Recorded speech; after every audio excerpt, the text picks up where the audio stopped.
Barney, I'm going to hand over to you now for our second talk. Hello, everyone. I'm Barney Stannah. I'm the co-founder and CEO of ACM, Aerial Conservation Monitoring. So when I finished my master's in wildlife crime, I was fortunate enough to spend several months in the field with rangers at Barana Conservancy in Kenya. What I saw was basically that the monitoring data that they're collecting and that they still rely on via traditional aerial survey counts is extremely inaccurate, expensive, and infrequent. And to be honest, you can't protect what you can't see. So we built ACM to fix this. So the problem is that rangers are relied on to cover tens to hundreds of thousands of acres every day, which leaves obviously it's physically impossible and leaves massive gaps in the landscape.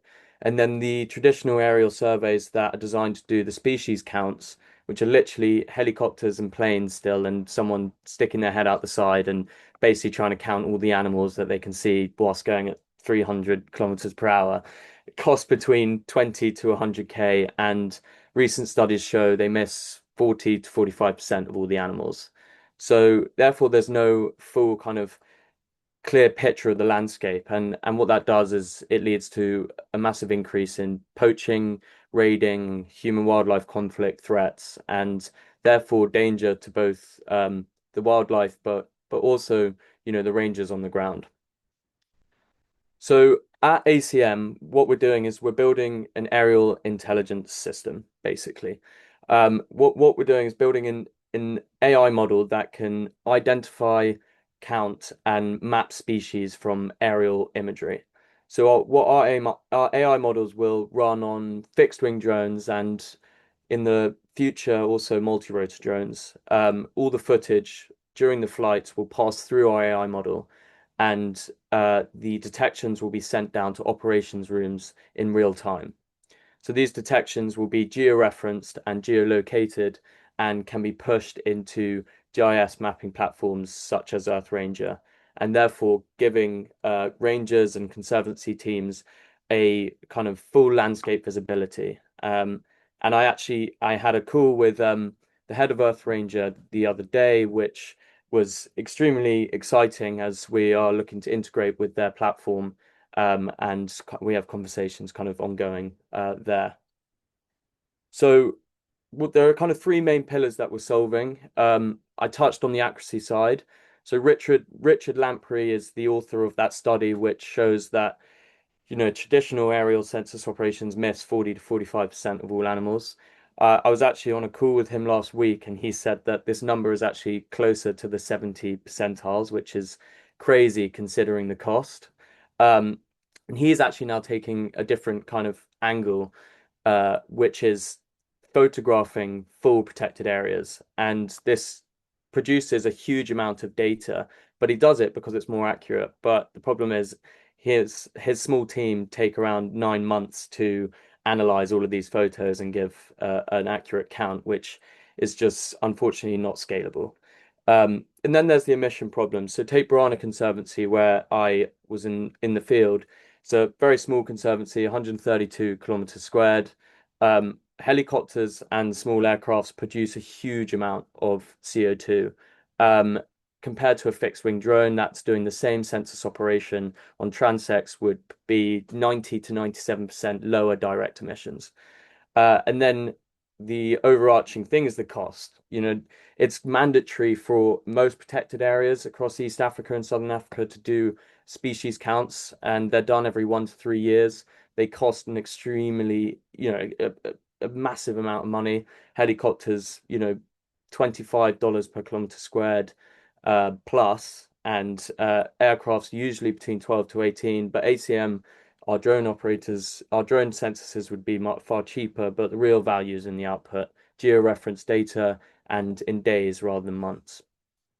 So where we are now is we completed a proof of concept at Barana Conservancy last November, where we collected 137,000 species tags, and that has led to the development of our V1 identification model, which is based on rhinos, elephants, and vehicles, and showed an average precision of 86%.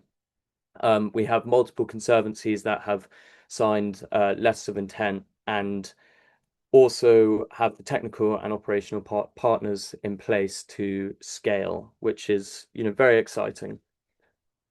So we have an incredible team and advisory board, which I'm extremely privileged to announce. I've got my co-founder, who has been in many startups before, but we have Ian Redmond, who's a world-renowned conservationist, Michael Dyer, the managing director at Barana, Ted Schmidt at the Paul Allen Institute, Dan Morris, who I know many of you know, and I think he's on the call today, which is great to see, is our AI advisor, which is brilliant.